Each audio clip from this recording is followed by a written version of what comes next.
Hi, everybody. Thank you for coming to our webinar on Beyond the Signature, Unlocking Contract Intelligence with Relativity Contracts. I'm Charles Post, Executive Vice President of Contracts at Cimplifi. With me today, who are going to introduce themselves is Virginia Ring of Kilpatrick, Townsend, as well as Rishi Khullar, one of the product managers for Relativity Contracts at Relativity.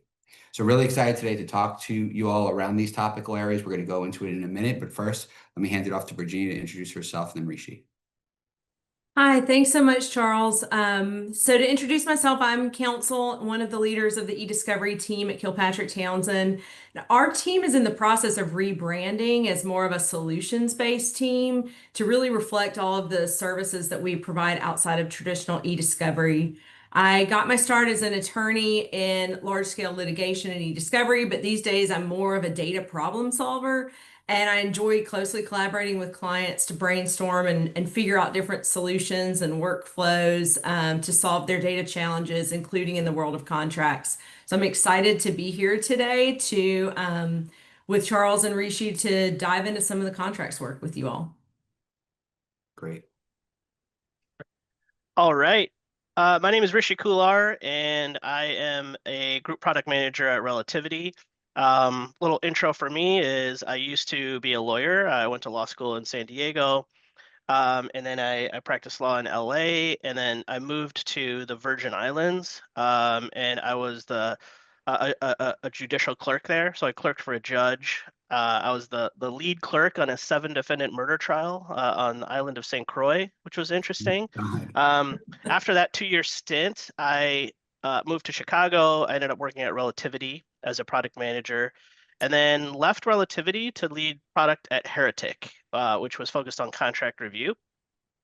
And then Relativity acquired Heretic, so I'm back. They just keep bringing me back, but still focused on Relativity. I'm sorry, Relativity Contracts, and basically my role is to work really closely with customers like Virginia and Charles, make sure that we are solving the right problems, that I really understand the problems and workflows, and that I work with the engineering and design teams and applied sciences to deliver just delightful solutions.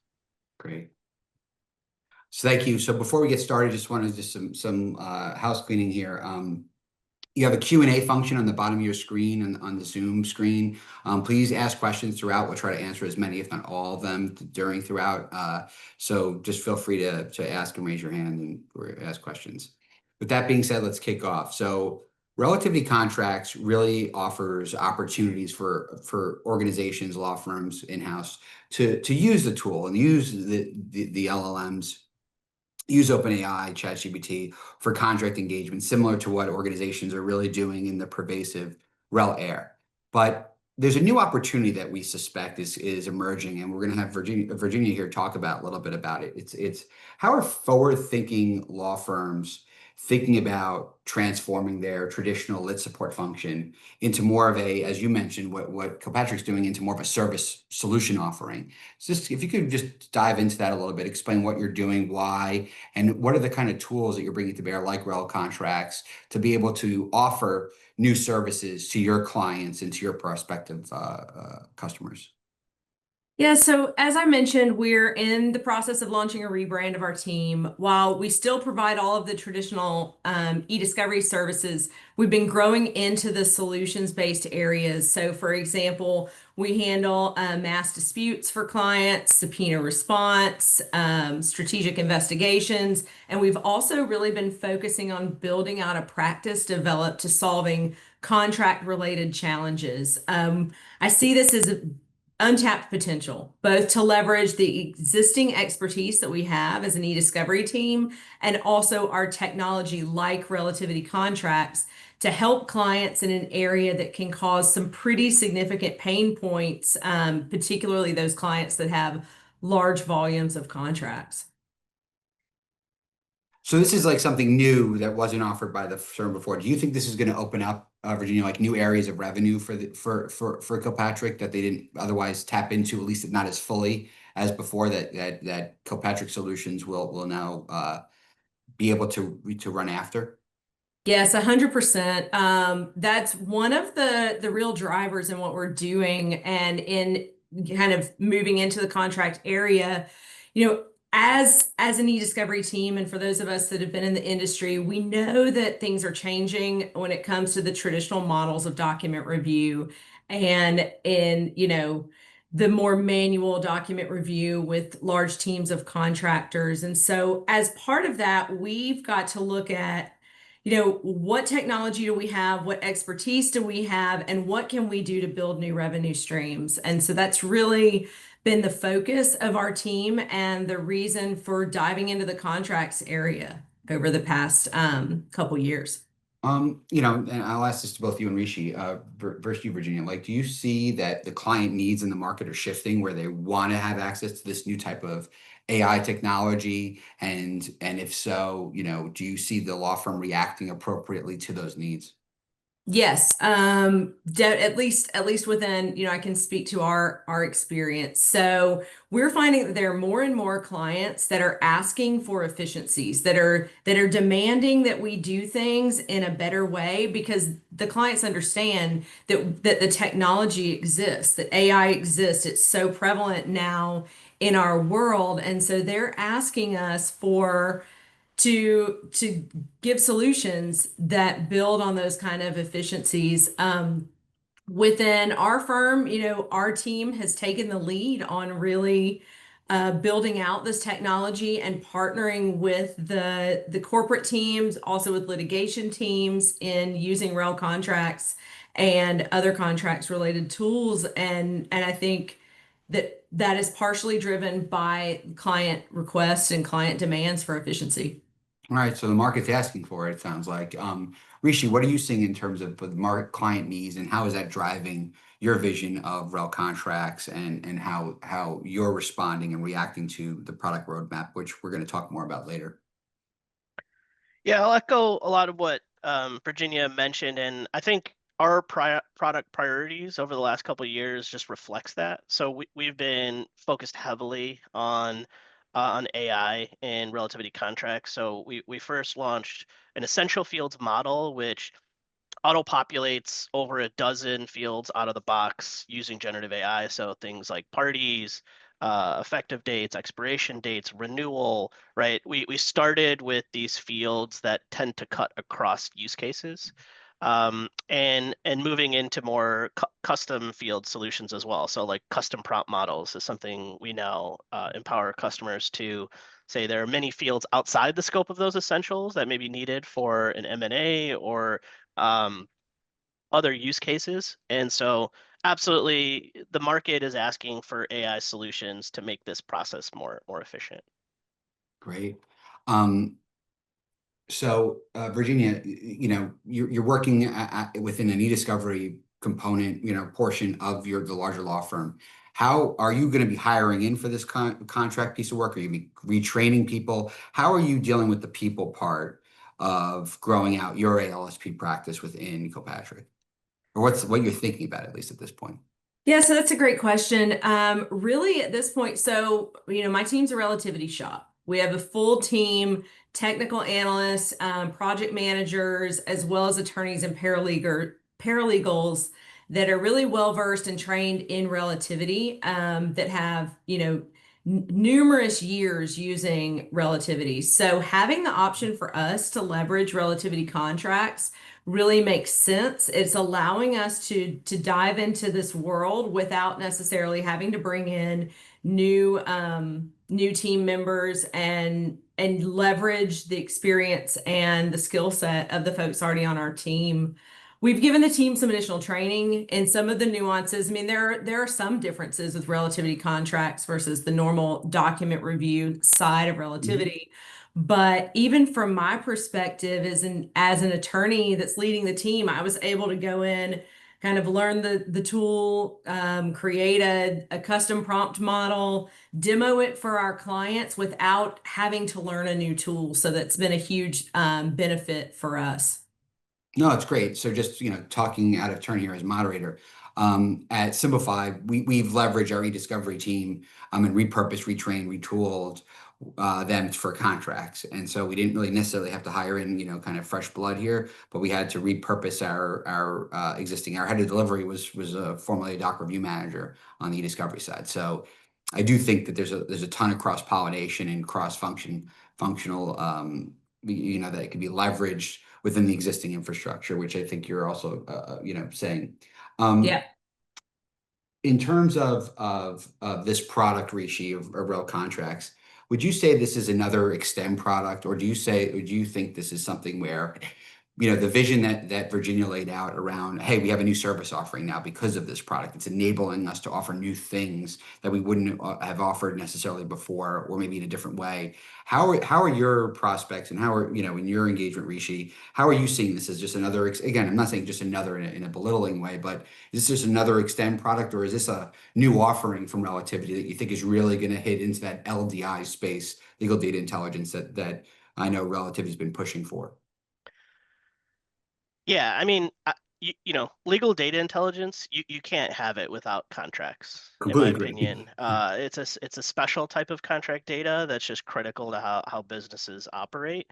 And what we have today is a world where large corporations have literally no idea what's in their contracts. Over 90% of organizations per an EY study, they aren't even able to locate their contract like that they're looking for, and then it takes an hour to find the information they need. So I've given countless demos about for contracts, and when I say companies have no idea what's in their contract data, it's never met with defensiveness. It's just nodding heads, and it's shocking. But that's the world we live in, and so I think when we have this universally important data type and a universal lack of intelligence, um, I think what that equals is just a massive opportunity for Relativity on the legal data intelligence side.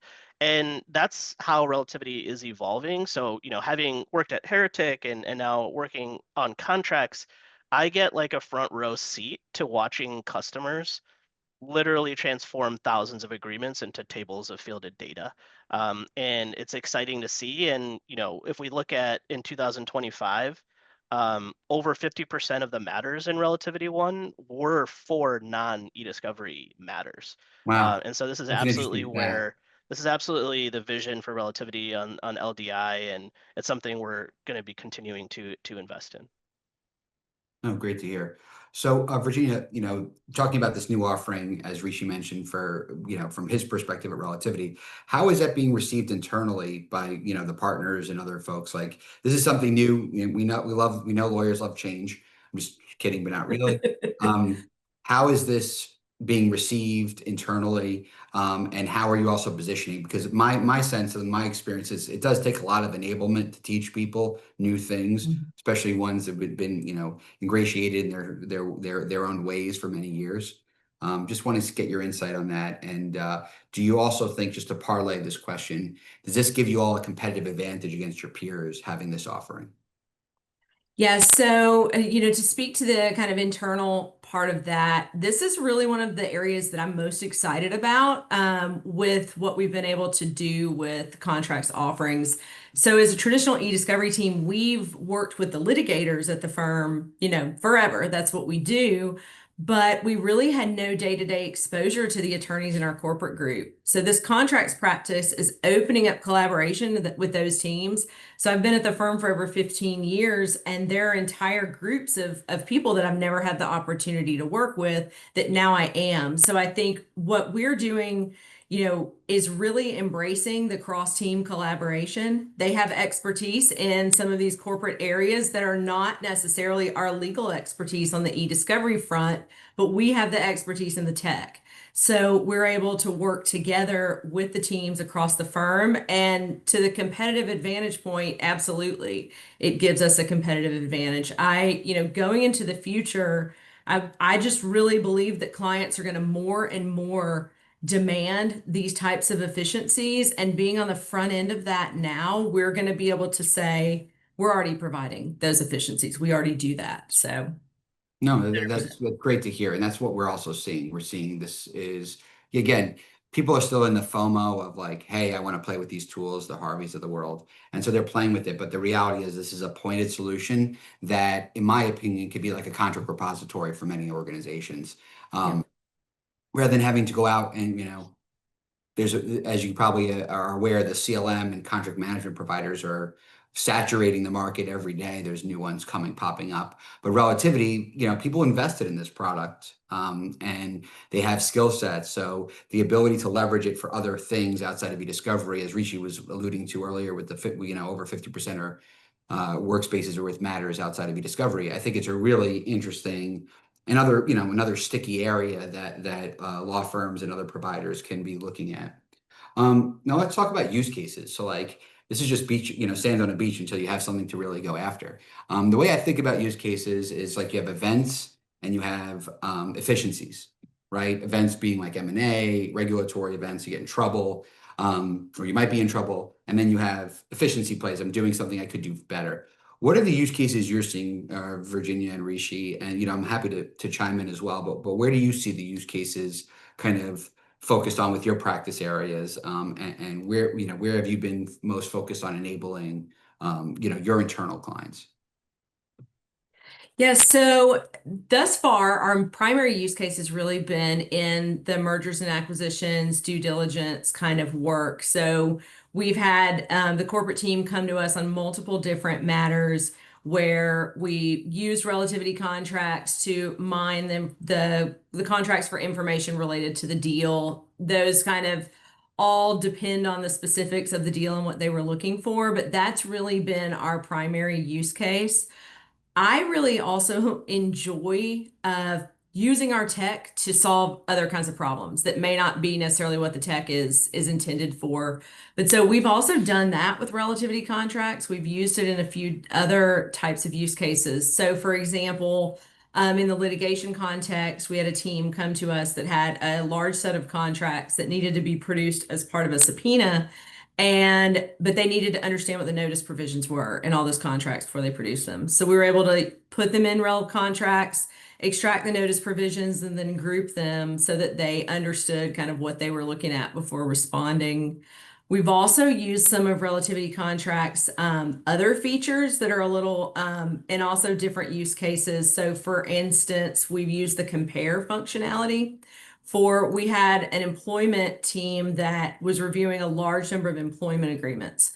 And so we had them send them all to us. They assumed that they were probably on the same few forms, but without like a manual eyes-on review of every single one, they had no way to group them. So we used Relativity's compare functionality, and we actually got on a screen share with them in real time and walked through it. It was super simple and got the universe down to like 3 contracts. So what we've been doing is figuring out ways to utilize it across the board, and we're looking to continue building further from there going into the next year.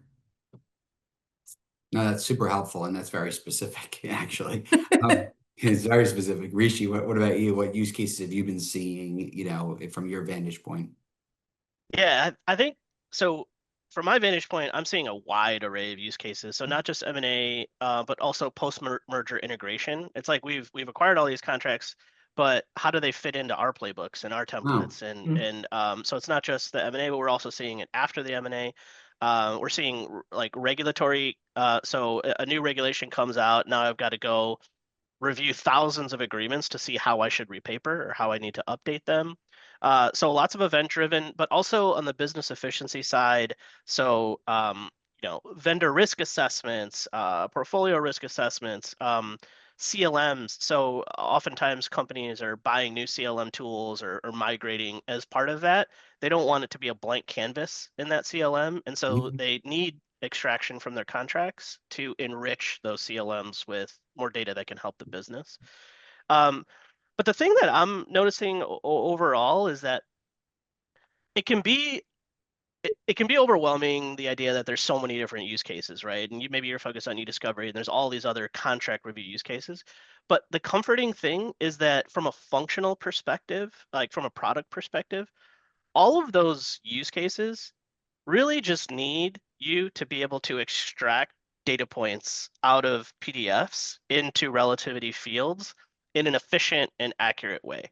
And now the why behind why they need those data points, it could be minimizing cost. It could be maximizing revenue. It could be managing risk. But the workflow is the same, and that should be comforting, because the why behind it after you send them the output is what's different. But the comforting thing is that from a product perspective, it's not, a million different features, right? It's just how do we get these data points out efficiently?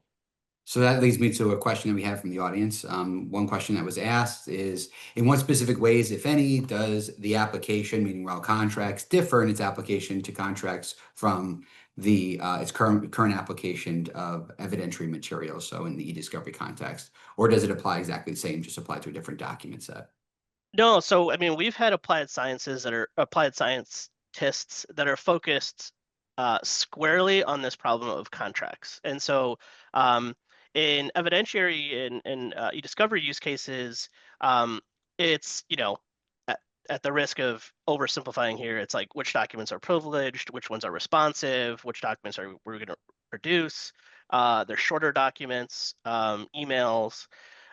With contract review, I may have 50 data points that I need to extract from a 30-page agreement, and I need them all to be 90+% accurate. That's a very different use case, and it requires real different focus on the product side. And so currently, contracts is a separate application that you install in your Relativity One workspace.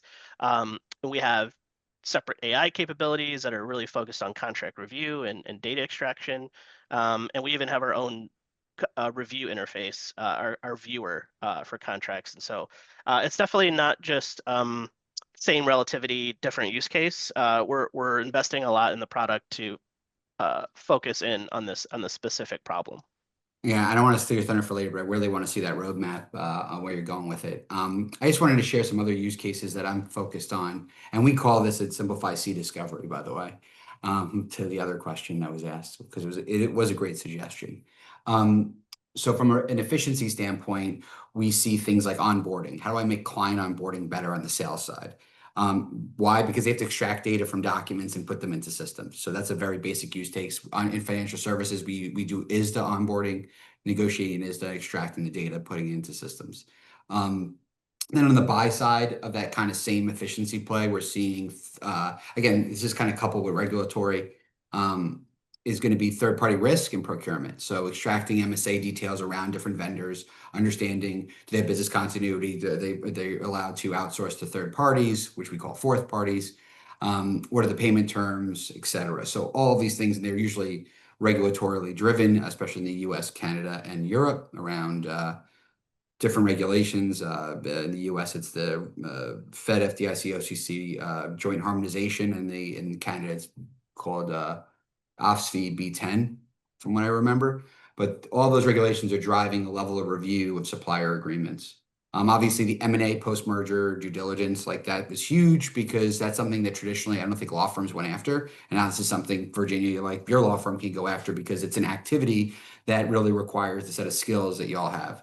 On the healthcare side, we look at payer agreements a lot. Provider agreements, understanding the rates. I know the DOJ is very focused on the rate tables in those contracts on the healthcare side. Obviously really important, and obviously contract compliance. So in Relativity, you can compare what you're supposed to pay versus what you actually paid. And usually over many years, there's a nice gap between what you were supposed to pay versus what you paid, and helping identify and then recouping those monies is something where Rel Contracts pays for itself. And then the other area I just want to mention is leases. Leases is an agreement type, but it's pervasive. And it exists in energy, land agreements. You have all of these lease usages, pew clauses, shut-ins, royalties, a number of different provisions, and it's very highly negotiated. And then obviously lease management, lease obligation management, more on the real estate side, where you're just managing when are my leases being renewed, et cetera. So there's an obligation management efficiency component to a lot of these agreement types. And obviously, employment is also another hot agreement type that we've seen, employment contracts, because that can get into entertainment, where you have like talent agreements for different artists being able to perform. But only at Relcon, and track kind of clearly and visibly how many purple M&Ms need to be in Mariah Carey's trailer. That's something that's not within the four, you think that's something standard, but these are all non-standard things that people are negotiating for that have to be extracted, understood, and tracked.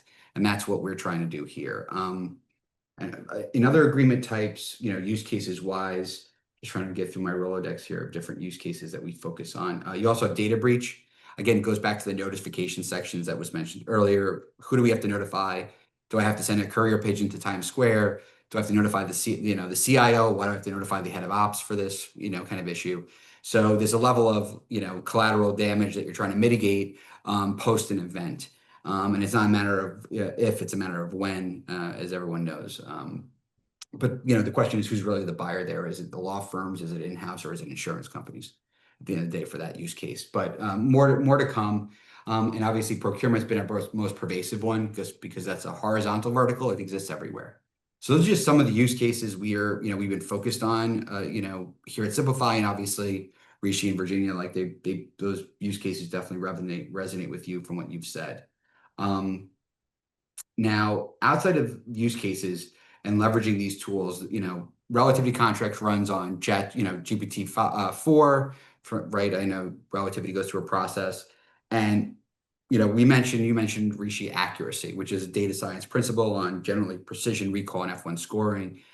How do you see Rishi, like the human in the loop, going forward? Does that require the large, massive review teams, doc teams that we're accustomed to on the e-discovery side? Again, notwithstanding Rel Air. And Virginia, what do you see on your side of the house? Do you see that being a very small, nimble team to discuss the human in the loop? What type of human is that? And then how are we determining accuracy with clients? Because that's always a hot topic, because everyone could tout that they're perfect, but perfection's the enemy of the good, right? So really understanding what that means in context is very helpful. So I'll start with you, Rishi, and then go to Virginia.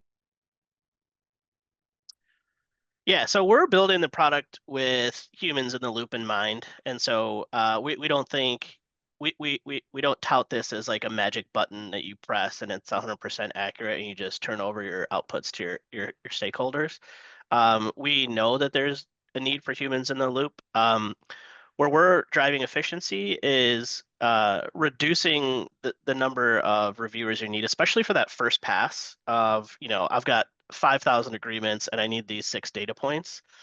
Instead of hiring out a large review team, AI is really helping with that first pass review. And also our product is in relativity, so output validation at scale is a competitive advantage for our product. So you can put eyes on the contract in the viewer, and you can be looking at fields that were extracted, and you can navigate to citations, right? You can see rationales.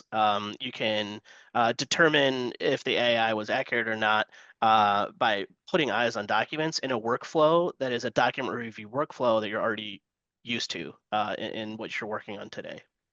So I do think it's going to be smaller, more nimble subject matter experts that are humans in the loop that also help at the outset with understanding the fields that need to be extracted so that we can write good prompts, so that we can be the most clear and concise and comprehensive for the LLMs. And so I think the collaboration is going to be more end-to-end with a smaller group, but will still definitely exist. No, that's great perspective. I think that's definitely where it's going. And I think also, as you mentioned, defining what AI is important. Accuracy is from the perspective of the client is very important, so that everyone agrees that what the results are. Virginia, how about you? How are you seeing that shape up from your perspective? Yeah, I agree with everything that Rishi was saying. From my perspective, the level of there's always going to be humans in the loop on this, but the level and extent of the QC and the type of the QC really depends on the use case. So if we've got something where we're just trying to get kind of a gut check on contracts and use this tool in a way that previous to AI, an attorney would have just been opening each PDF and doing a control F looking for something. There's a much an easier level of QC that we can do. We can just run some searches. We can, use some of the features that already exist in Relativity. If we're looking at something that's, deal breaker situation, we're obviously going to want to have a more close eyes on QC. But to Rishi's point, we've really leveraged setting up views in the workspace, just like you would do in a normal document review, where we can have the rationale there with the contracts, and then the actual corporate team can get in there and just thumb through the list, right? And see if anything jumps out that they want to then go and take a closer look at the contract. So I think we've been, like I said, the level of QC is really depending on what the use case is and what the needs are. No, that's great. Just to share, what we're doing, we completely agree with you both. At Cimplifi, what we're focused on is having the right human in the loop, which is a subject matter expert. But the one differentiator that we're trying to incorporate is we're using a second LLM within the rel instance, so that you're using first, the OpenAI for extraction, using, like a Gemini for a judge, and then you're using a human, right, who's a subject matter expert in those contract areas for any delta between the two different models. Based upon a preconceived definition. And also the clients might want accuracy to be defined on a family level versus on an individual doc level. So being able to, one, understand how the docs fit on, their accuracy as baseline on a per doc extraction level, which is predictable because we know what we expect to see in these agreements. And also, hey, as these contracts are mapped together and, the new maturity date supersedes the one in the original, how accurate is that information being mapped and surfaced as a complete MS, kind of a complete contract record on an amended and restated basis. So like it's more nuanced than people think, just because of the whole nesting of contracts and families and groupings. But I do think that the human in the loop is going to be dramatically different from a price point standpoint. You're going to have very few people in the loop. If you'll have some, but it's not going to be anywhere near what it looked like a year ago from today. Okay. So outside of that, Virginia, one other question I had was for the different workflows that Rishi was mentioning for these, this is a workflow, it sounds like. Is that similar to the e-discovery workflows that you have today? And if so, like, how are they really, are you leveraging people's skills with understanding those workflows to be able to do this work? So, just for those law firms out there to understand, hey, we're leveraging the same people and also the similar processes that we already have. What would Yeah, absolutely. You create fields the same way you create fields in a normal, in a traditional e-discovery workspace. There are different steps to setting up a contracts project, but those are becoming increasingly streamlined with everything that Relativity's been doing to continue to advance the product. And yeah, we set up a view just like you set up the view in a normal e-discovery matter. We've been leveraging the custom prompts quite a bit recently. Rishi alluded to those. It's really a much more streamlined. So for anyone that has familiarity with rel contracts, before the custom prompts, we would create regular expressions, we would have to train the model. Now with the custom prompting, we're able to talk to the case team and just kind of understand what exactly they're looking for and draft out prompts that then also provide us a rationale and can be QC'd by that team themselves. So that's one of the newer features that we're really leveraging to handle this work. No, that's great. That sounds great. Are you leveraging any kind of dashboards or anything, visualization as part of it? We are. Oh, that's great. If you could just tell us about it, because what I'm finding is that spreadsheets and tabular review fields, like those are fine. They're probably, it's almost as boring as Excel, frankly, but making it compelling in a visualization is really, what people are drawn to be able to consume information in a different way and see things that they didn't see, like in clusters. So if you could just share a little bit what you're doing from visualization side, because I know that's also an area that, Rishi and I have been focused on. Yeah, so we're using dashboards to demo the information that we're finding in the contracts for the team. And it's what's great about it is it's the same sort of setup for creating dashboards that we're all familiar with. So we have our tech team that understands how to do that, how to create those dashboards and relay that information.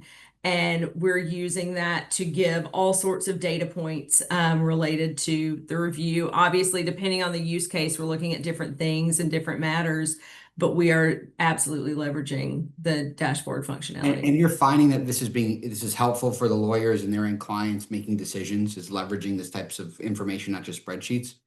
We're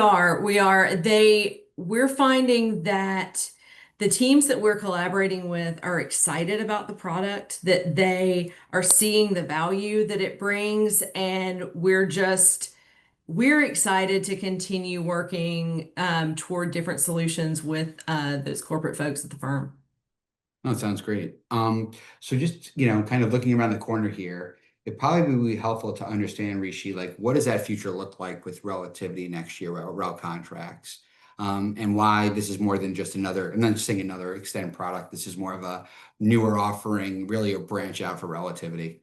Really be interested in hearing from you. Like, what does that next year look like? What are the areas of focus that you have, and why?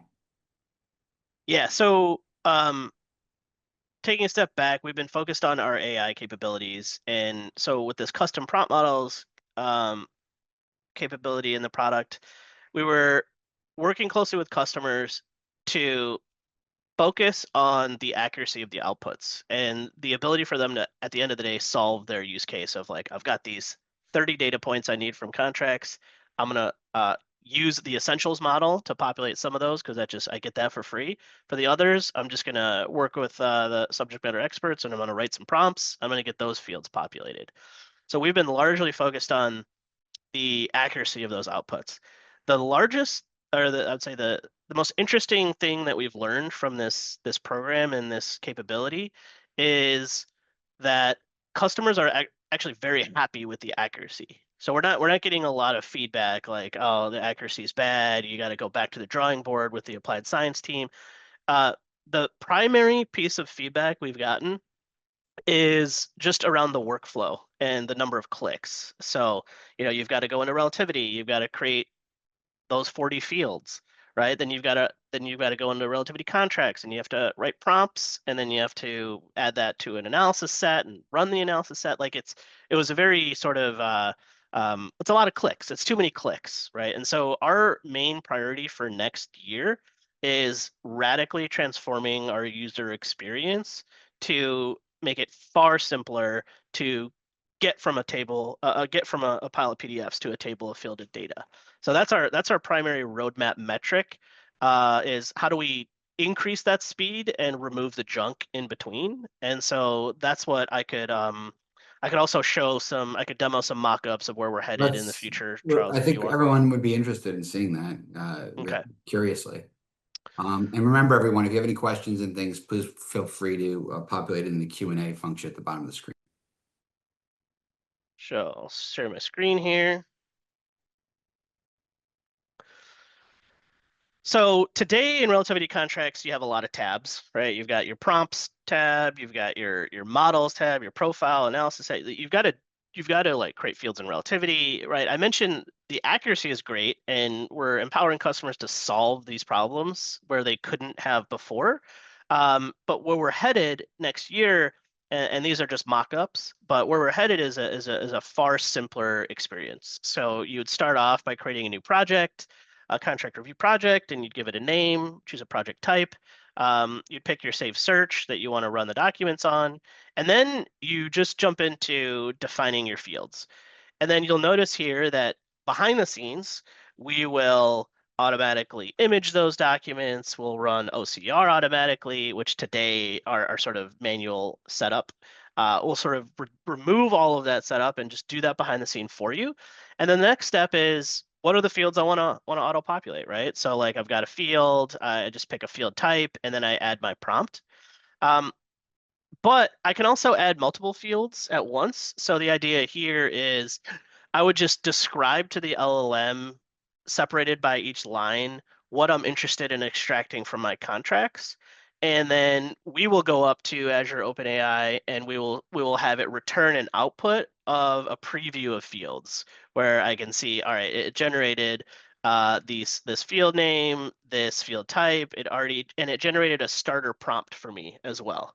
So we're going to kickstart your field creation with a prompt version. And so then you would just come in here and you would edit these, you would make sure that all the fields you want to extract with your LLM, your prompts are looking good. And then when you click start analysis, we will go into relativity and we'll create those fields for you. So you don't have to be like Wow. going into relativity and going to the fields tab, creating a long text field, going to the next one, creating a single choice field, and then creating a rationale field, confidence score fields. We're going to do all of that for you. And so then when you start analysis for this first phase, since this is such a large transformation of our UX, we're just going to direct you to relativity to review those results, right, in a document list. Even further long-term vision, though, is that instead of directing you into the relativity document list, we're gonna build our own lists, right? And so when you click analyze, we'll just take you to the table, and it'll load right here within our table, where you can just add a column for a new field you want to extract, and then that will go into a loading state with the LLM trying to extract it. We'll make our filters a lot more simple, like filtering for a product in Amazon. So there may be stakeholders that are coming in here that are not relativity experts, right? They're on the corporate side of the house, and they're not sort of needing all of the bells and whistles of relativity and want a more simplified version.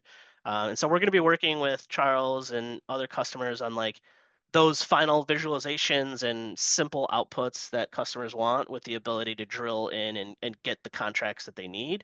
But this is sort of where we're headed, is really simplifying the user experience. And then here, I've got all my projects that I can save as a template, right? Easily keep this as a template in this workspace, move it, push it to another workspace where all of the fields and the prompts stick within that template.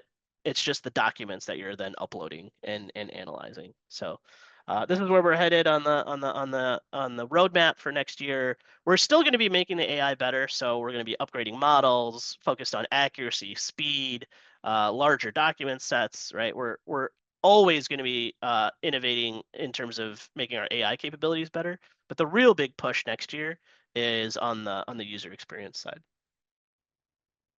That looked fantastic, frankly, from my standpoint. It looks like it's much easier. I'm not saying easier to use versus hard to use because we dealt with a lot of the clicking with automated workflows. So like you don't have to do as many clicks as you were describing, but this definitely brings it into more of a modern UI and UX experience for clients. And for obviously for service provider users. So it's really great. How have you received good feedback thus far outside of my own commentary and probably Virginia's thus far with that internally? Yeah, we're getting great feedback. Customers are really um, giving us solid feedback. So we're already underway on these plans, and so working with the engineering team on sort of chunking it all out. Feedback has been great.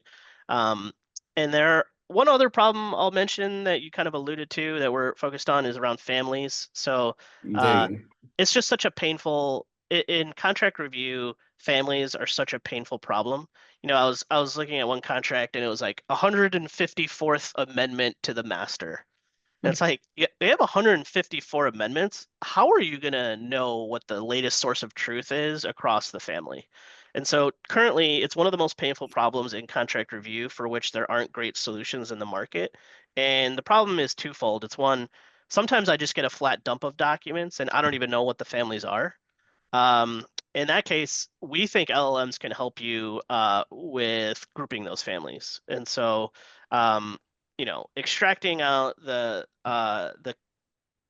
I'll call them fingerprints of, this is referencing this master, right? It's got a title of the amendment, or it's got similar parties, and we can help you group them. But then the second part of the problem is even if I have them grouped, how do I identify the controlling source of truth? And that's another area where we're going to be diving into research with the applied sciences team on solving that and giving you the right order of the amendments and highlighting the latest and greatest controlling active terms. So just one thing I thought I'd mention, because it's something we're hearing constantly from customers about that problem, and it's something we're also going to be focusing on next year. No, it sounds great. Like if you could solve for families, I think, we have our own bushwhack way of solving for families. Well, it's pretty automated, but it's not as eloquent if it came out of the box. Virginia, quick question for you. Corporate legal teams, I'm sure they're getting this. They're probably getting these questions a lot. Where do they get started? Like, how did you guys get started? Like, where do we start? Or like, I'll give you another scenario. GC has this mandate, use Gen AI. You have rel contracts. Like, what would you do first there? And then same question for Rishi. Yeah, so I think how we got started is we had the opportunity to use relativity contracts, and so we started just kind of promoting that internally. I will say that one challenge is getting the word out that we can do this kind of work, and that's part of our entire rebrand. The e-discovery team isn't thought of as someone who handles contracts and contract analysis. So I think one of the challenges is making sure that you're marketing yourself correctly, and that's part of the reason that we're doing this rebrand. But I think just finding a simple use case. I mean, honestly, that the example I gave of those employment agreements, that was one of the first things we did. And it was just like the team came to us because they knew, okay, well, this is e-discovery, maybe they can help with this. And we were like, hey, why don't we try this out in our relativity contract, see how it works. So I think it's finding some of those easy use cases that give you a good start, and then building from there the practice. That would be my suggestion. That sounds like a great starting point. What about you, Rishi? I think the best way to build momentum is just stacking small wins with smaller projects that where they'll give you some contracts and they just have clarity on like this is what we want out of them, and just solve that for them. And like I think with Virginia and her team, they've had they're getting a lot of success because they're stacking some of those wins. And so I think the proof is in the pudding oftentimes of like you have to visualize how this problem will be solved. And I think the best way to do that is just get your hands on some documents for a use case, however small, and show them results with it. Yeah. And it could even be a project that they've already done, right? And now they have the final outputs, and you're just saying, hey, if we would have done it with relativity contracts or some other tool, you would have saved X amount of time and money. So No, I agree. I think the ROI is a really big piece of that discussion point. It's really, time to revenue, cost avoidance, cost savings, risk mitigation. Looking good is my fifth pillar of ROI. But within that, how would you have done it otherwise? And understanding, well, I would have had 5 associates. It would have taken 1 week, and they would have spent this much, and this was their cost. This is what we would have billed versus what you're doing. And that to me has always been a very powerful metric, because everything is more expensive manually as a general rule. There's always exceptions to that, but it's also not, trying to hit a sledgehammer with on attack. It's the right tool for the right purpose, in my opinion. But understanding and quantifying ROI of how you would have done this differently, or even a stopwatch exercise with people to see how much faster it is and more accurate, are just another dimensions for people to show off. And I agree with you, Virginia. Like, socializing this stuff is hard. Because it's not like you having, it's like people asking me, my parents ask me what I do for a living and try to explain, my nuanced legal career. But it's sort of like that, but being able to socialize it on something that's very practical is really important. So, I know we only have a limited time left and we don't have too many questions here, but, just in terms of closing thoughts, what would you say, someone listening to this, what should they take away from this, Virginia, from this session? What are some things that you would say that you want people to stick with them when they leave? And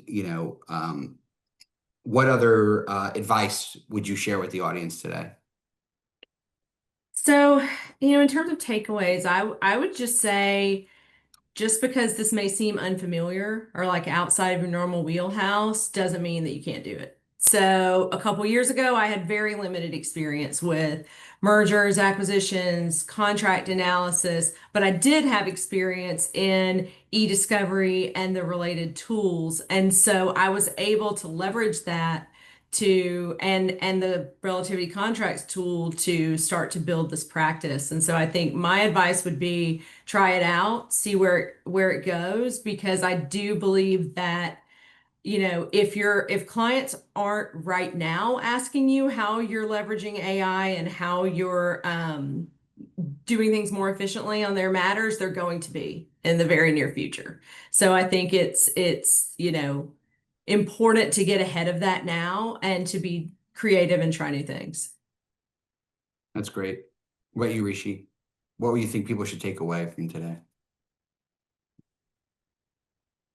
Yeah, I think one takeaway I want folks to have is that like relativity contracts is not going anywhere, and there are obviously other competing tools in the market for contract analysis that your firms may have, and um, I would just say like you already have, if you already have relativity, you already have understanding of how relativity works. You'll be able to get up and running with contracts just to try it out very easily. And uh, we're here to help, and I think give it a shot. And I think it being in relativity means that you're not just getting AI results. You're getting AI results that you can put eyes on and validate, and in a tool you're already familiar with. So we're going to continue to innovate on the product constantly, and so I'm super excited for the roadmap, and yeah, really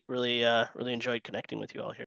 No, I think it's great. I think, from my standpoint, the takeaway is, hey, we have this existing product that we've invested a lot in people, right, and technology on building on top of from a simplified standpoint. And now it actually creates an entire new, not just tool for us to use, but now we've extended this platform to be able to create a new service line, new revenue stream that we didn't have before. And we're able to go after that, with a level of skill that we already have at the organization, similar because people are already trained in relativity. And it's a pointed solution. It's for contracts. It's not for billing. It's not for, figuring out your e-sign. It's for this specific purpose. Versus these other Gen AI tools where the other thing you didn't mention, Rishi, which I do want to mention, is that like these other tools are really limited by their licenses. Whereas relativity, right now it's per doc. So you kind of have, I don't want to say unlimited, but you really have some real runway with your rel contracts product versus these other products which are limited by their license agreements that says, or they try to do what you did on the early days of cell phone where they throttle your data, which means it usually doesn't mean they're giving you more. But that's something with relativity. I just think that because they're so large, you have a real advantage from the token standpoint, which other products don't. They're still buying from Walmart, not Costco. So that being said, I really do think there's a lot of positive things people could take away from this that are just outside the box. The normal box of thinking about a new tool is how do I really monetize it internally and externally, and what kind of opportunities this is going to create for people, as it is at Kilpatrick and now with Kilpatrick Solutions, which we're really, obviously very proud of you, Virginia, and your team. So really happy that that's going on. Before we leave, any other questions? Oh, so there's another question. Do you price by the search, or can I continuously apply its use to my contract set? So yeah, we only charge one time, the first time you run the document, and then you can interrogate that infinitely without Right. any further costs. Great. If there are no other questions, I just want to thank our panelists here, or just folks who we're having a discussion with, Virginia and Rishi. Really appreciate all the time. If you want to connect with us on LinkedIn, please do so. We're very passionate, as you can tell, about the space. We're really excited to see where it's going to go, and we're still in the early days. It's nowhere near the e-discovery market yet. It's still very nascent, and there's lots of opportunities for organizations to work together, collaborate, and build. So from Cimplifi, from Virginia, everyone, thank you all. Really appreciate your time, and thank you for our panelists. Thank you so much. Thank you. Cheers, everybody.